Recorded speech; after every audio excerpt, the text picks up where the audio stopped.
তো আমাদের সমাজে শবে বরাত মানেই মনে করে হালুয়া রুটি খেতে হবে,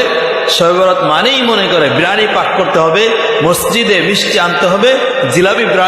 বিতরণ করতে হবে, সকলকে জিলাপি দিতে হবে, মিষ্টি আনতে হবে, সবাইকে বিরিয়ানি খাওয়াইতে হবে, সকলকে খিচুড়ি খাওয়াইতে হবে, সবাই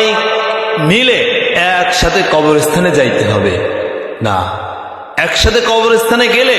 আল্লাহ রাসূলুল্লাহ সাল্লাল্লাহু আলাইহি সাল্লাম কবরে যাইতে বলেছেন, তোমরা কবর জিয়ারত করো। যেই উদ্দেশ্যকে সামনে রেখে রাসূলুল্লাহ সাল্লাল্লাহু আলাইহি সাল্লাম কবর জিয়ারতের কথা বলেছেন, আমরা যদি দলবদ্ধভাবে একসাথে যদি আমরা কবর জিয়ারত করি, দলবদ্ধভাবে যদি আমরা একসাথে কবরে যাই, কবর জিয়ারত করতে যাই, তাহলে রাসূলের যে উদ্দেশ্য নিয়ে রাসূলুল্লাহ সাল্লাল্লাহু আলাইহি ওয়াসাল্লাম কবর জিয়ারতের কথা বলেছেন, ওই উদ্দেশ্য জীবনেও হাসিল হবে না, অর্জন হবে না।